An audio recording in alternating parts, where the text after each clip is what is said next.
going to talk about video game news. So, welcome to the Video Game Podcast. It's been quite the week, but we will get into that. But first, we start with me, because I deliver the news in this one. Yeah. So I will start with the game that I've been playing this week, and boy howdy have I been playing a video game. So just elephant in the room, 6 days from now, Final Fantasy VII Rebirth comes out. Sorry, let me rephrase myself. 6 days from now, Game of the Year 2024 comes out. Damn. So I'm going to be talking about that a lot on the next one. So I've been playing some Final Fantasy things in prep for that, but I'm not going to talk about them. I also I got these. Yeah. These are the Sony. What are they called? I have it right here. Are they for gaming, or can you use them for anything? What is this actually fucking called? The Pulse 3D wireless headset. These are not the Elites that came out yesterday. These are the last version. But so you can use them for anything. They do connect via USB stick, so you can't use them for your phone or whatever. But yeah, you can use them as normal headphones. But if you play them with a video game, they offer 3D audio. Oh, that's cool. So it's not every video game. The video game has to be compatible with it. And I looked up a list of games, and it's not as many games as I thought it was. But the game that comes out in 6 days that's why I bought them. So if I'm not getting my money's worth out of them this second, I will next week. But I did try a few games that have 3D audio just for a second, a few Resident Evils and stuff like that, and it seems cool. I'm down to experience that. But the game I've been actually playing, it's taking Twitch and YouTube by storm. It's called Balatro. Of course it is. It is a poker roguelite. So, if you've ever played a roguelite, it's basically roguelite rules where you start a run and you have a deck, and your deck gets better and worse as it goes on. You buy power-ups in between matches, and then once you lose, go all the way back to the beginning with your base, your standard deck. But in this case, it's just a normal deck of 52 playing cards. It's not real poker. It's not like, and now there's a pool and you got to put. It's not like that. It's focused on making poker hands. So you have a hand of like 9 or 10 cards, and from there you have to make hands. You have to make hands, and then each hand costs different amount of points. And basically every match is like, get this many amount of points and you win. So beyond just doing that, beyond playing just poker hands, you have roguelike style power-ups. So you have Joker cards. You can have up to 5 Joker cards out of a possible 150 Joker cards. And the Joker cards do things like, if your hand includes a diamond plus like times 2 this for every diamond, or it'll be like, if you have 0 discards left in this round, plus 120 points per hand or something like that. So, and then from there you can like upgrade cards, like, oh, your 9 of diamonds turned into a foil 9 of diamonds, and when it's foil, it gets plus 50 chips no matter what. Or there can be debuffs, like if you're in a boss fight and it's like, in this match, everything cost 1 extra, or like you can't use spades or something like that. And it's really fun. It's only been out for a few days. I actually found out about its existence the day that it launched, and I was like, I'm going to go buy that right now. And I did, and I'm really enjoying it. I like I do with most roguelikes, suck at it. I was watching Northern Lion play, and he was getting these crazy combos. He clearly knows how to play more than I do. But I'm gonna get back into it after stream today, I think, and try to see what I'm doing wrong. But yeah, it's so sometimes this will happen where like and it's always indie games where a game that never existed before, all of a sudden it exists. You know what I mean? Like, if there's a new indie Metroidvania, that's cool and it's probably great. I've played a Metroidvania before. I've never played a poker roguelike. And recently I found a game called Luck Be a Landlord, which is a slot machine roguelike, where you fill up a slot machine with different symbols, and based on the board after one single spin, based on the symbols you have, based on where they are next to each other, you get points. And then at the end of the round, you need to use the money you gathered to pay off your landlord, because this is how staying in the apartment you're living in. So it kind of reminded me of that, where it's just like, oh, I've never played a slot machine roguelike before. And then Balatro was like, well, guess what, motherfucker? We're a poker roguelike. I was like, I've never played that before either. Oh, it's fantastic? Great. So I've been playing a lot of that. Is that something you'd be interested in doing on stream? Yeah, I could do that on stream. Cool.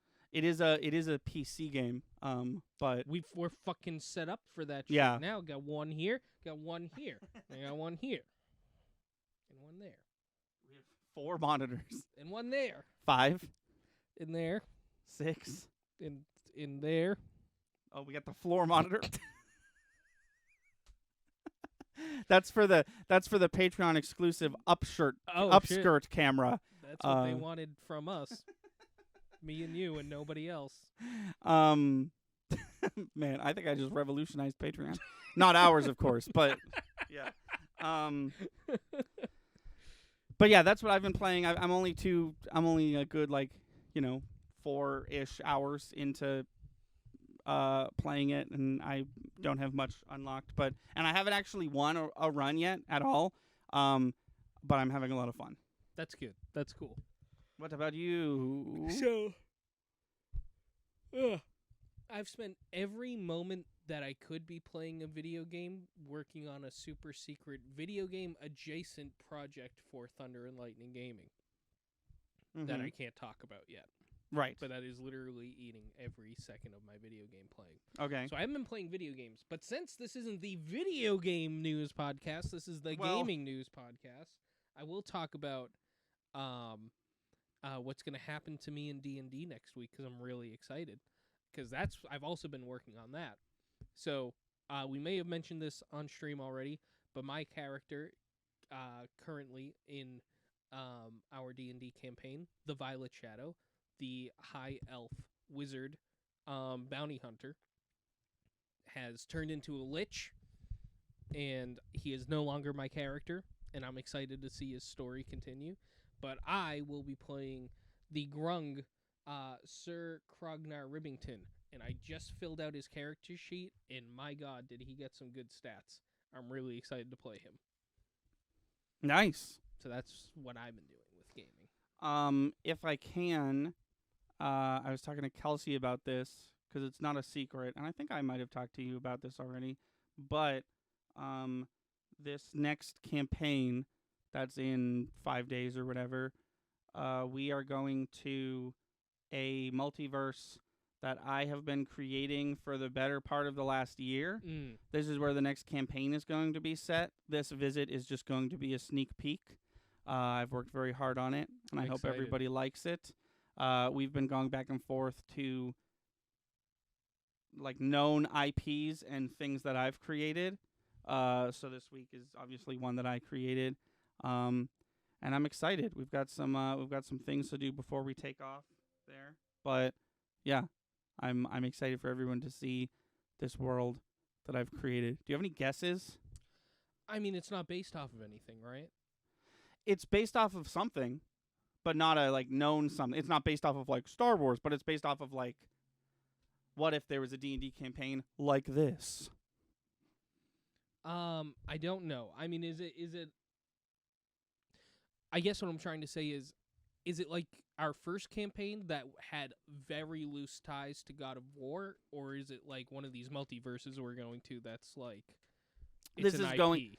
This is going to be a themed multiverse where there is a word or an adjective or a concept or something, and it's this is the blank multiverse, and this is where I have built my next campaign in. So it is an IP? No, it's not. It's not an IP.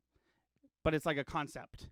Okay. It's the blank multiverse, the black and white multiverse, you know what I mean? Not that, obviously. Oh, so it's not an IP, but it is something. It is, yeah, it's like Doctor Strange, the paint universe, the backwards universe. Interesting. The, universe based off a comic book, stuff like that. I don't know. I don't know what it could be. Oh god, I tried to close this ad and it made it bigger. Oh no, it went away. Okay, cool.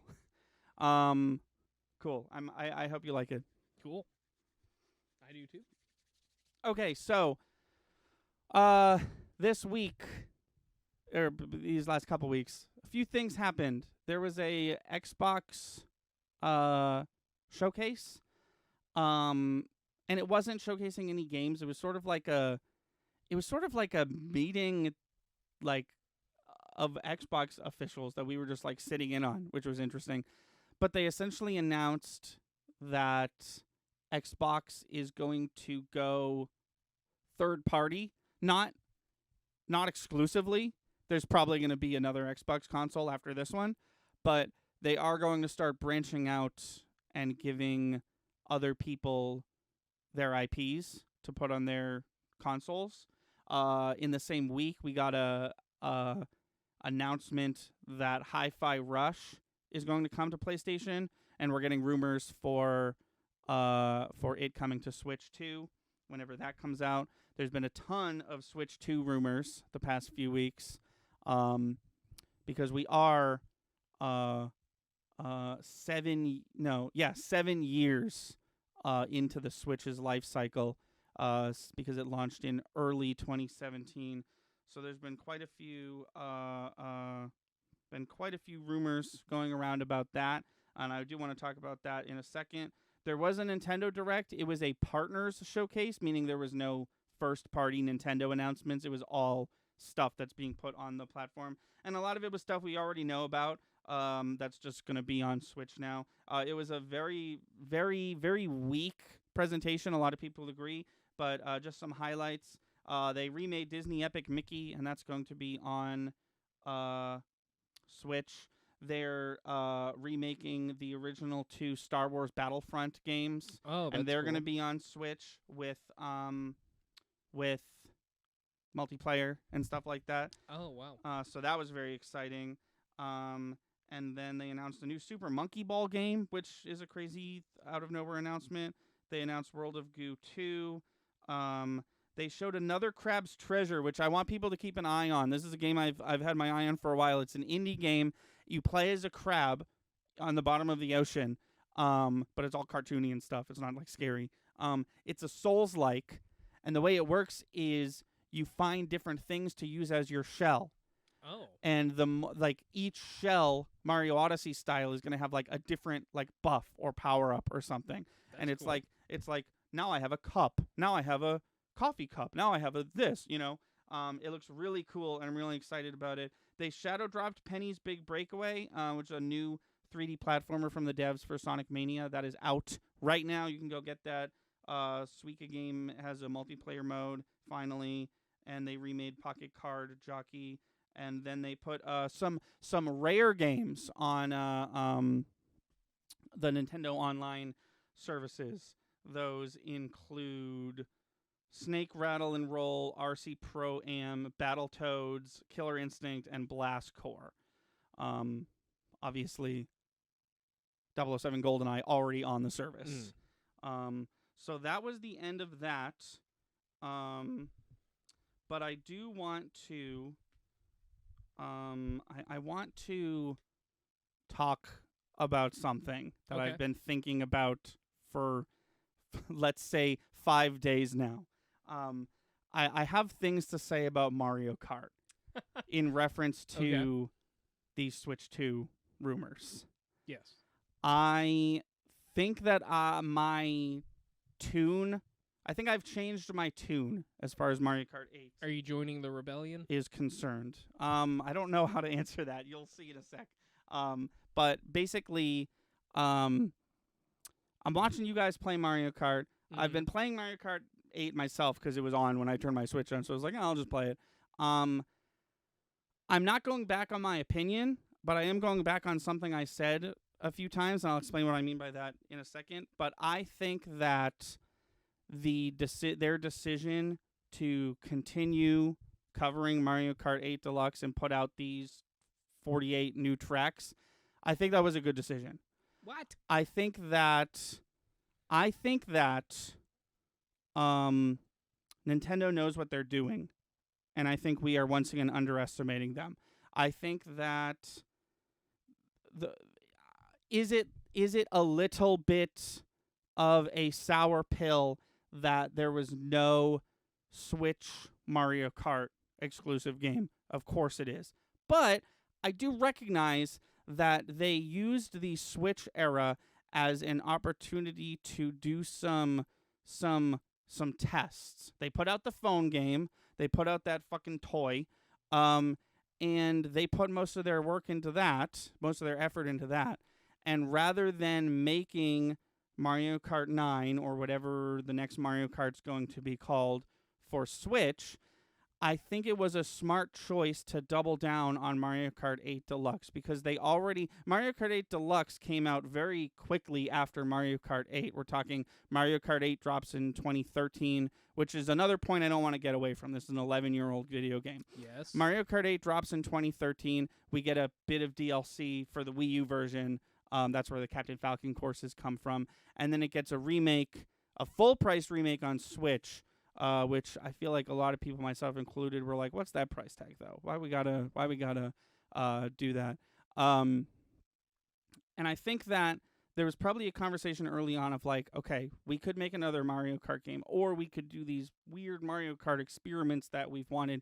And when those, I'll say it, didn't quite pan out the way they wanted it to, because that toy is a piece of shit, and phone games are widely less accessible than console games on a general market, from a general market standpoint, that they said, okay, well, it's probably too late to do Mario Kart 9 now. Why don't we just make Mario Kart 8? Because Mario Kart 8 has so much going for it. For the first time, I think pretty much ever in the Mario Kart franchise, we have like the perfect iteration of Mario Kart. Every Mario Kart before this was different or unique in a way. This one compounds everything. I will and give you that. You have cannons, you have gliding, you have the gravity, which is new to this game. You have the best blue shell that we've ever had. You also have the new item that gets rid of the blue shell. You have all the best items. Notice how the tail from the 3DS is not in this game because it sucked.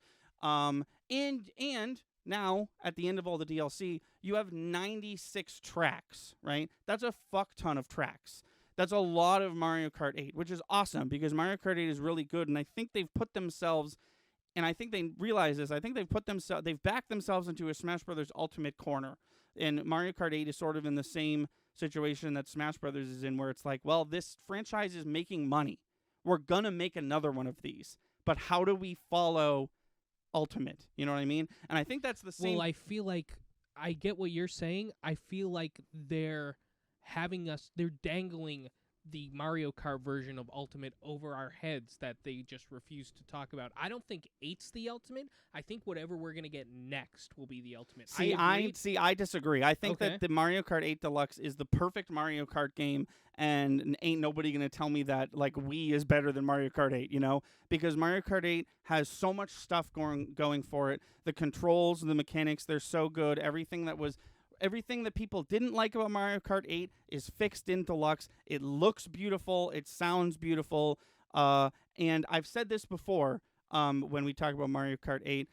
This game, granted it did come out 11 years ago, it's still fun, though. This is the conversation that I was trying to have about Smash Brothers for the Wii U. People liked that game. I think people would have continued to play Smash Brothers for the Wii U for a good 3 or 4 more years. But Smash Ultimate was the smallest gap between Smash releases. It came out 4 years after for the Wii U and 3DS. So they didn't really give us time to consider how good or bad of a game Wii U was. And now we have Ultimate. And the conversation is, oh, well, it's not going to get better than that. Literally never going to get better than that. See, I think, forget the timeline for a second. I think Mario Kart 8 is the Smash Bros. For the Wii, where it's like, I think I agree with everything you're saying with Mario Kart. I think they finally have it down to a science. Now blow our minds with, like what you said, blow it up, make it way bigger. That's the ultimate Mario Kart game. I think we have a great Mario Kart game, the best that we have right now. There's no question. It's the best Mario Kart game that exists.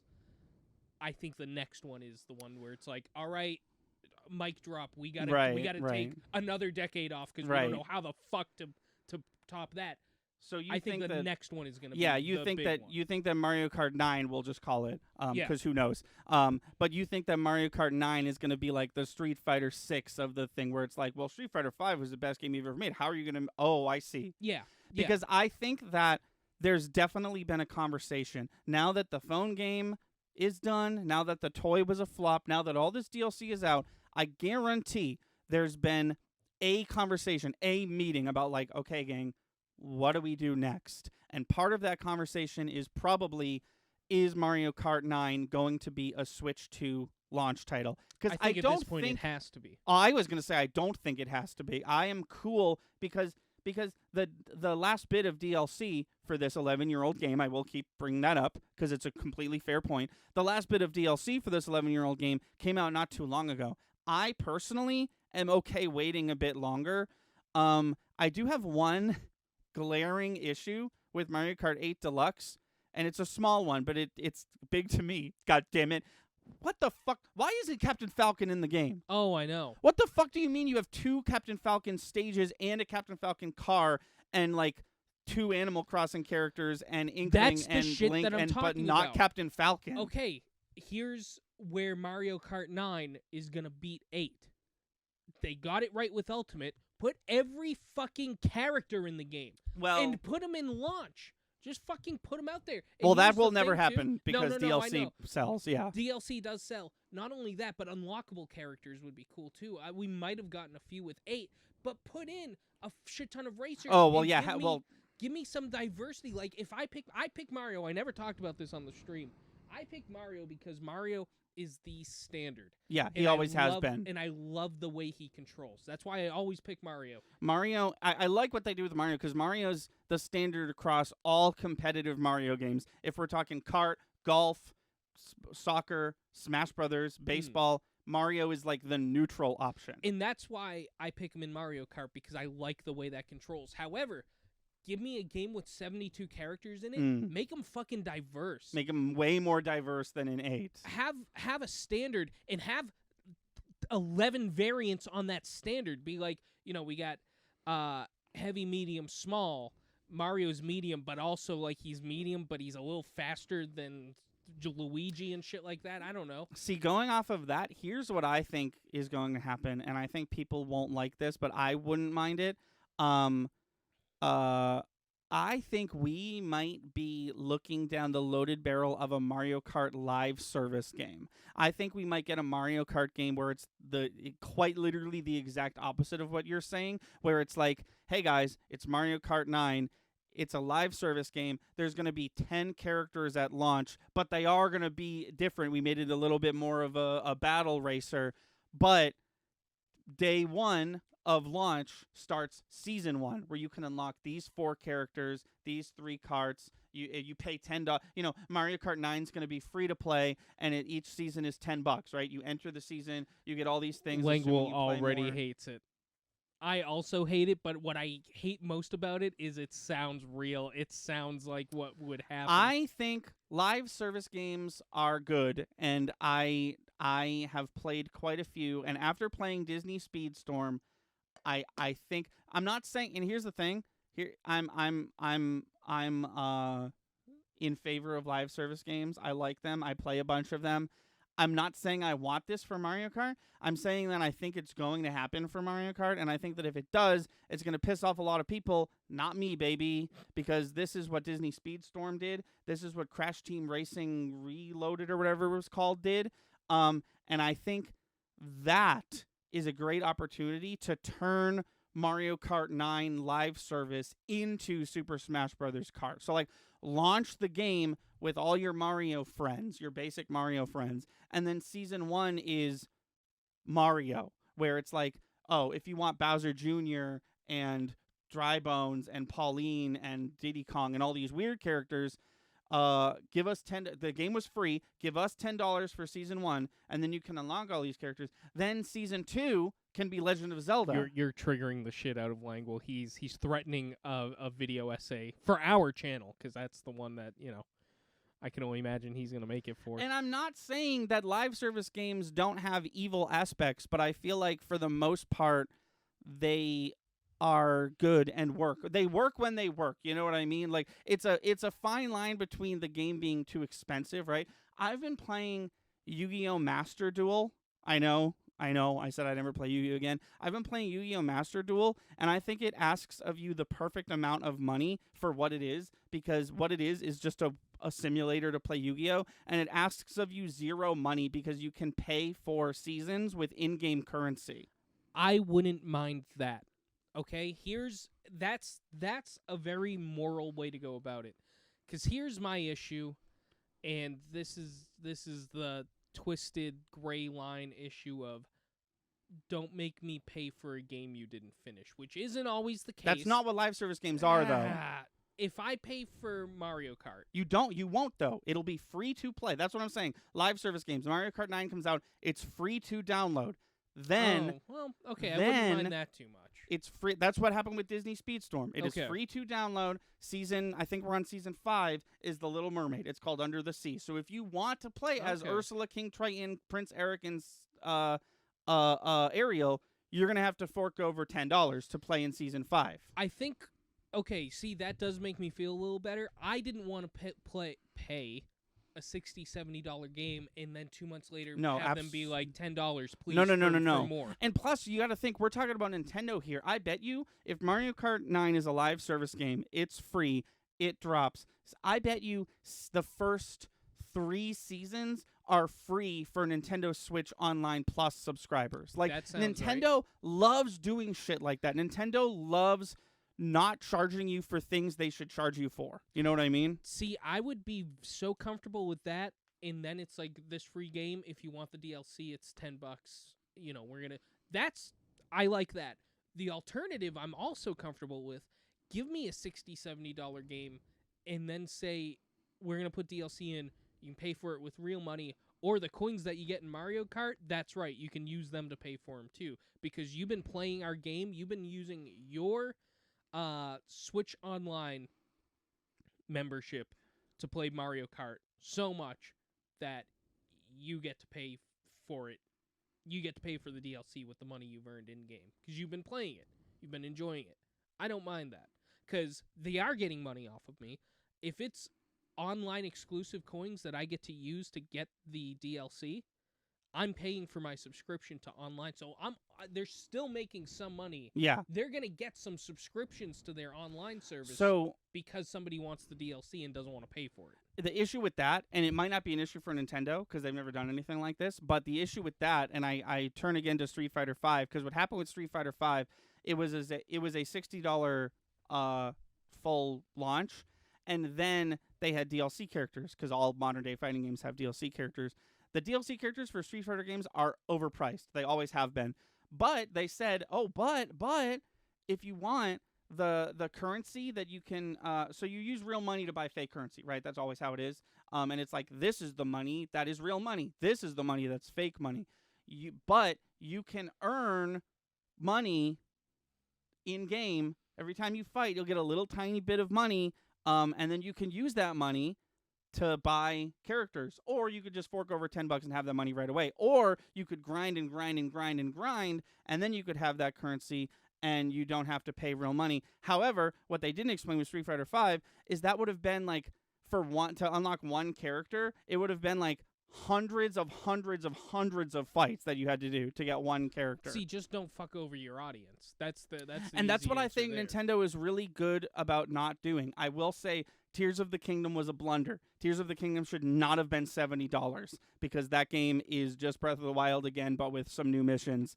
That game disappointed the hell out of me, and I know it's good. Obviously, it's a good game, but it's only good because it's basically just Breath of the Wild again. It should not have been $70. So if I play Tears of the Kingdom, am I just playing the storyline to Breath of the Wild, but then some? No, absolutely not. It's the same map, and it's the same same puzzles and no, it's not literally Breath of the Wild. Okay. It's just like they didn't make a new game. They didn't make a new map. You know what I mean? They just added on to what was already there. The story is different, and I'd argue even better than the one in Breath of the Wild because it exists and is there. And see, that's all that concerns me. I don't even care if every character's exactly where they were. I buy the new Zelda game because I want the story. But the point I'm making is it was $70 goddamn dollars. No, it's if you're gonna put in it, like Nintendo Switch games aren't $70 unless they are, and this one, a lot of people were like, why is this one $70? And their excuse was basically like, just wait until you played it. And I'm here to tell you, I played it, and I would have much rather paid $50 for that. Thank you very much. I get what you're saying. They didn't the work. There's no explanation behind why it's for the first time ever, I paid, in my opinion, too much for a Nintendo product, which is usually not the case. Nintendo is like the company that is like, oh yeah, we made a new Kirby game. It's not as big as the new Mario game. It's not as big as the last Kirby game. So $50, you know? They're the company that always does that. And then they were like $70 for Tears of the Kingdom. I was like, ooh, okay, that's a lot of bones, but it better be good. And then it like sort of wasn't, in my opinion. I don't know. But anyways, all this to say, are we going to get Mario Kart 9? Are we going to get Super Smash Kart? Are we going to get more Mario Kart 8 DLC? I have no idea. I will say this, worst case scenario. Oh yes, that's right. We didn't even talk about that. Worst case scenario, because I think there's a realm where more Mario Kart 8 DLC coming out could be a thing. Don't do this. Please don't do this. This is the worst case scenario. They announced Switch 2. They announced Switch 2 is backwards compatible with Switch 1 cartridges. Then they announce more Mario Kart 8 DLC. Please don't do that. Either have Mario Kart 9 be a launch title or not be, but have it a Switch 2 thing. Because I am totally comfortable with this DLC being the Mario Kart game for Switch. If it means having the same game twice, basically, except one is way better and looks better and stuff, but it is the same game twice that came out 11 years ago. I'm comfortable with that. If Switch 2 is like, all right, now that we've done that forever, fuck all that. Here's the trailer for the next Mario game. And like I said, there's been a lot of Switch 2 rumors. Yeah. I don't think it's like super soon. I think we're gonna get a post E3 season announcement. I think they're gonna announce Switch 2 in October-ish. I think that's what we're looking for. That we're all expecting Switch 2, which is probably what it's gonna be and be called. Is that like the first time we've ever gotten a sequel to a console? I would argue that Wii U is a sequel to Wii. True, but like, yeah, I guess we're all calling it Switch 2. I guess that's probably not what it's going to end up being. I would also argue that 3DS is a sequel to DS. Yeah, handhelds aside, because I mean, you could really go. Okay. I'm just talking consoles. Okay. Like, well, I guess every PlayStation. Well, you're talking all consoles, then yeah, PlayStation is on 5 right now. Yeah. Also, Super Nintendo was just called Nintendo Entertainment System, but with the word Super in front of it. True. Okay. All right. Okay. I guess what are they going to do different with the Switch? That's what I'm wondering. Because the Switch is great. If it's just the Switch again, but it runs better and is more beefier. That's what I'm expecting. If that to me is a legitimate sequel to a console. Right. I guess that's what I meant. Is they literally said, "Here's the Ultra Pro. Here it is again, but you're going to be able to run everything on it." The Wii was great and sold great. The Wii U, for whatever reason, I'm honestly still like, why did this happen about the Wii U? It was a commercial failure and no one bought it or played it. The Switch was, in the eyes of the Wii U, a phenomenal success, right? And I don't think that this is going to go away. I think the Switch 2 is going to basically look like this. That's what a little bigger, a little smaller, a little leaner, but I think it's going to be this, you know? I think what they'll probably work on is the portable aspect.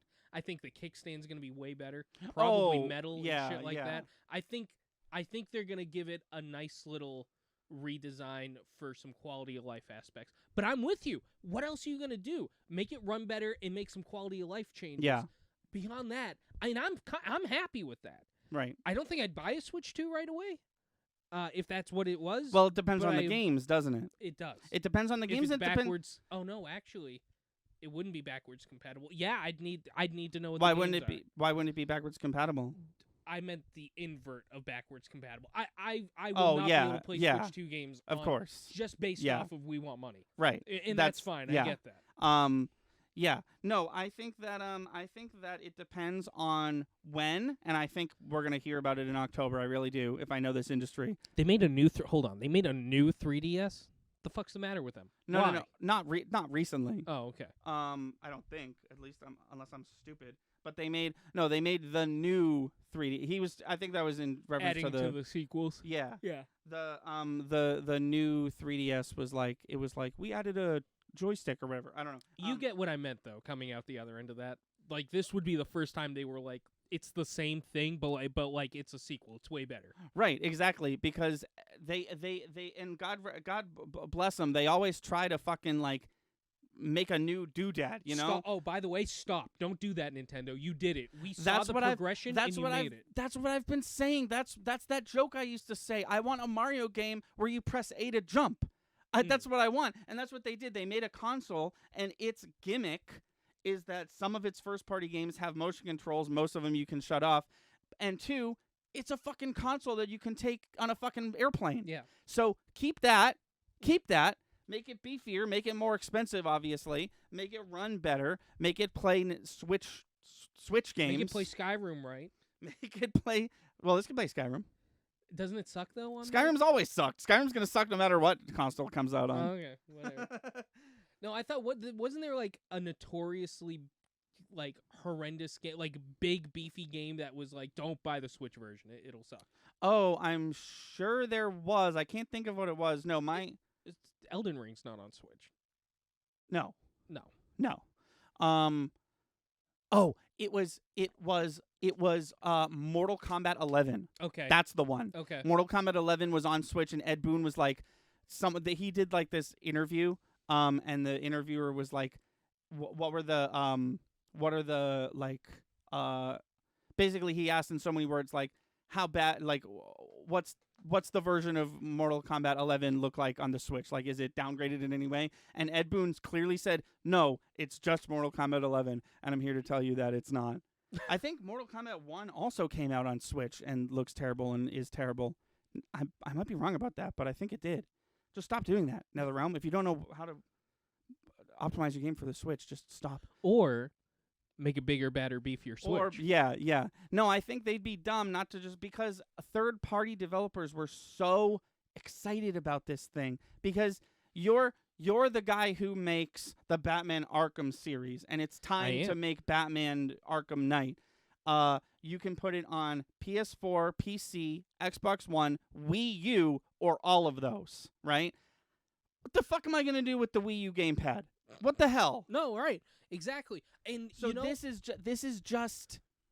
press A to jump. This is just a console. I will say, though, without that dumb piece of shit, we wouldn't have that. Exactly. That's what if you go back to their original, like, press conference showing this off, they literally go through, like, here's the aspects of the GameCubes that we considered for the Switch. Here's the aspects of the N64 that we considered for the Switch. Everything led up to this moment. Look, the greatest console we've ever made.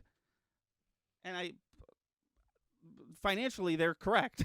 Thank God there wasn't some idiot at the conference who was like, but the controller for the N64. No, you pick it up from the top, right? You take it out of the port like this, and then you hold it like this to play. Yeah, exactly. There's 3 prongs, but you never touch the third prong. No. Or else, lest you be electrocuted. Yeah. What freak uses the third one? One time I was hanging out with my friend Jen, and we were playing an N64 game. I don't remember which one it was. This was 100 years ago. And she held it like this, and I was like, you fucking idiot. What are you doing? What are you doing holding that controller like it's a controller? You hold the dick. Grab the dick in the middle. You fucking idiot. My favorite picture ever from season 1 of The Sopranos. He's sitting down with his seen son. it. He's just playing Mario Kart. Yeah, like dude. Yeah, dude. Dude, I love when shit like that happens. There's a scene in Charlie's Angels, the remake with Cameron Diaz and Lucy Liu, where you mean My Sexual Awakening? Sure, man. I've never seen it. There's a scene where these 2 boys are playing Final Fantasy VIII 2-player, which is not a thing. Wait, did they show it on the screen? Yeah, 2 kids are playing. It's you and me. You have a controller. I have a controller, and then they show the screen, and it's Final Fantasy VIII, which is a single-player only and there's game. but like, do you see 2 play? That's weird. No, they just grabbed footage. They just licensed a game, grabbed footage of that game, and then had kids play game in scene. Okay. There's a scene. There's a scene in Arrow where Arrow's girlfriend and his son are playing Injustice 2 together. Oh. But they're only playing as Mortal Kombat characters because how do you explain how half the cast of Injustice 2 is a character in this TV show? But like CW has a contract with NetherRealm Studios, so like they played Mortal Kombat on Riverdale once and stuff like that. So it's like, yeah, we're going to get the new game in there. Oh, Green Arrow and Black Canary and Blue Beetle and all these characters are in that game? Spider-Verse didn't give a shit. No. Wait. What? Oh, wait. Yeah, what game are they playing? They're playing the they're Spider-Man playing one Spider-Man with fucking PS4, Miles yeah. Morales Yeah, in they're it. playing Spider-Man Miles Morales. That's right. Oh, fuck. Isn't it his roommate playing it? Yeah, Genki. Yeah, so Genki is a main character in that video game that he's playing. Yeah. No, I know. That's crazy. Genki is like, Genki, he calls him constantly throughout that game. That's so funny. I like lore that he programmed, that in-universe made that game for himself. Oh, is that a fan theory? That's my fan theory. Oh, okay. I made that. Ooh, I kind of really like that, yeah. Because that's his thing, right? He does tech. Genki does tech, right? In the comics, yeah, so probably in the Yeah, movie, we but he's haven't not really- really a character in the movies that much. He's not a character. Fuck off. How about you fuck off?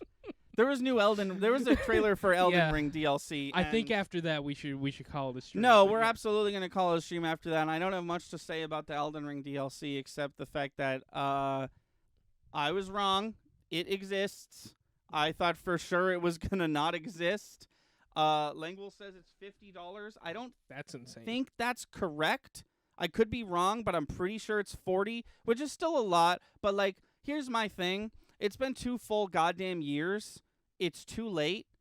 I'm going to buy it. Like, I'm being a hypocrite, right? Because I'm not going to not buy it. Obviously, I'm going to buy it. I love this video game, right? But, like, it's too late. This video game, it's been so long and it costs so much money that it better be a new Elden Ring. And at that point, why didn't you just make a new Elden Ring? Yeah. This has happened before. Halo ODST. It happened with Mario Kart 8 Deluxe. No. The opposite happened with Mario Kart 8 Deluxe, where they refused to make a new game. What I'm talking about is what happened with Halo ODST, where Halo ODST was going to be DLC for Halo 3, and then it got so big that they were like, fuck it, we'll delay it a year and we'll make it its own video game. I was comparing Elden Ring to Mario Kart 8 Deluxe. Why Why didn't you just make a new Elden Ring? Why didn't you just make a new Mario Kart? That was just it was a joke. Oh, I see what you're saying. Yeah. Well, yeah. Well, and I think now, with the benefit of hindsight, we can tell whether we agree or not why they didn't make a new Mario Kart. But the decision to make to keep this DLC, it's just so like it was a year before they announced the DLC, right? Or like a few months before they announced the DLC, and then the first trailer we get is almost a full 2 years after the game drop. It's just too long. If we had a constant flow of Elden Ring DLC and it was still happening, like with Smash Brothers, then sure. But it was Elden Ring drops, it gets a few updates, and then nothing until we get this huge DLC drop. Just make it Elden Ring 2 or Elden Ring Origins, or Yeah, just an make in-between game. Just call it a new game. Put it on a new disc. Yeah. I don't know. It's just silly to me. It's real silly, and I am being a hypocrite because here's me saying all this. I am gonna buy it. Of course I'm gonna buy it. I'm not saying I'm not gonna buy it. I'm not gonna lie just to prove my point. But like, you waited too long. You waited so long that I almost don't care. Like, I'm gonna buy this because I love Elden Ring. And honestly, if you and I didn't play Elden Ring together a few months ago, I might not even want this because that kind of reinvigorated my love for Elden Ring. And I actually, coming out of those playthroughs, if you remember, I 100%ed Elden Ring. I got all the trophies. Yeah. So I am looking forward to it. I am going to play it, but like hot diggity shit. Why wasn't it out a year ago? Do what you did with Dark Souls. Release 2 small ones over the course of the next few months and have them $15 each. Right. I don't know. It's just the entry point for Elden Ring is already so skewed that this DLC I feel like is going to such a niche audience. And I know Elden Ring won Game of the Year and it's really well selling, right? But like I don't know, this new DLC dropping is just not going to like. I feel like with Mario Kart 8, let's keep it in house with this conversation. With Mario Kart 8, with this new batch of DLC, the 48 new tracks, we are postponing Mario Kart 9, but we're not going to say that out loud. DLC that they made. I'm sure that there's some kids, some people out there who bought Mario Kart 8 fresh just for that, right? Oh yeah. That's not going to happen with Elden Ring. No. Everyone who already plays Elden Ring is already playing it, and everyone who wants the DLC, everyone who wants to buy the DLC will buy it and already owns Elden Ring. I don't think you're going to sell any. Like they made a deluxe edition of Elden Ring for this DLC, which is not something they usually do.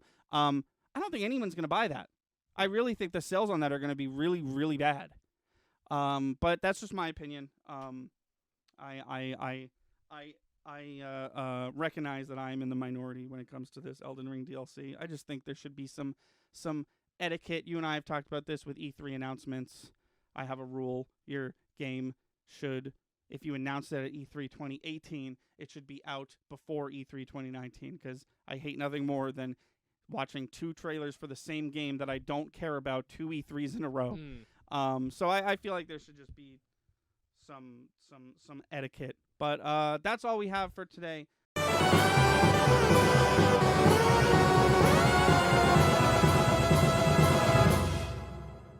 Thank you for watching. Please be sure to like and subscribe. Our channel has daily uploads from podcast video essays, let's plays to skits. Be sure to watch on Twitch. We stream all our video game and podcast content live at 5 EST every Wednesday, Friday, and Sunday. Our intro is by Brad Kendrick and music by Froggy and the Friendship. Link to all that in the description below. Thanks again, and we'll see you next time.